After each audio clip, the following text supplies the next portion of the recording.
बच्चों नमस्कार। कैसे हैं आप सभी लोग। मुझे आशा है कि आप सभी स्वस्थ होंगे और घर पर रहेंगे। ठीक है बच्चों, तो आज हम संस्कृत में संधि का अध्ययन करेंगे। संधि मीन्स होता है मेल। अब संधि की परिभाषा क्या होती है? हम संधि कहते किसे हैं? परः सन्निकर्षः संहिता, अर्थात संधि का सामान्य अर्थ होता है मेल या मिलाना। जब दो पदों में संयोजन होने पर दो वर्ड पास पास आते हैं, तब उनमें जो विकार सहित मेल होता है उसे संधि कहते हैं। अर्थात हम दूसरे शब्दों में कह सकते हैं कि दो वर्णों के परस्पर मेल को संधि कहते हैं। जैसे हिमधन आलय बराबर हिमालय। संधि के प्रकार। संधि कितने प्रकार की होती है? संधि मुख्यतः 3 प्रकार की होती हैं: स्वर संधि, व्यंजन संधि और विसर्ग संधि। अब हम पढ़ेंगे स्वर संधि। स्वर संधि के कितने भेद होते हैं? तो बच्चों, स्वर संधि के 5 भेद होते हैं। दीर्घ स्वर संधि, नंबर 2 गुण स्वर संधि, नंबर 3 यण स्वर संधि, नंबर 4 वृद्धि स्वर संधि और नंबर 5 अयादि स्वर संधि।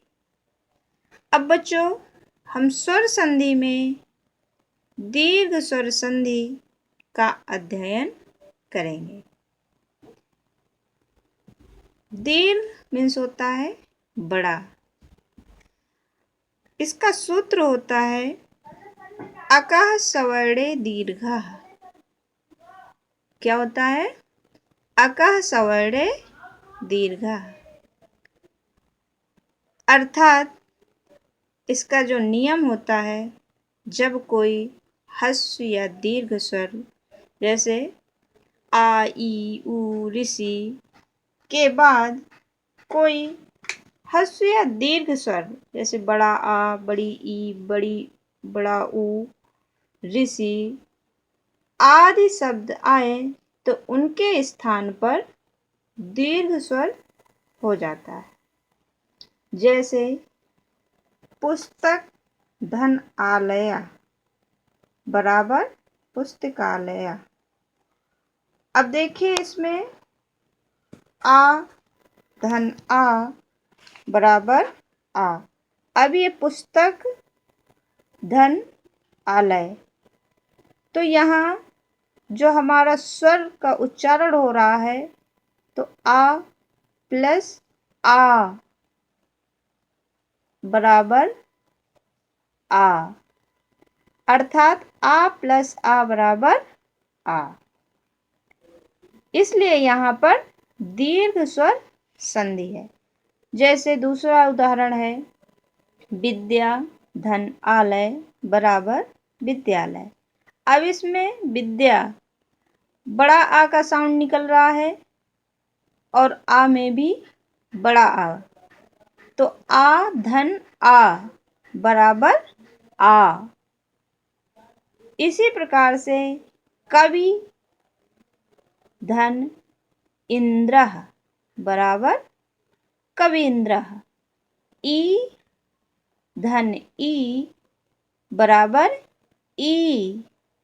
दूसरा है हमारा लघु धन उर्मिः बराबर लघुर्मिः, अर्थात उ धन ऊ बराबर ऊ।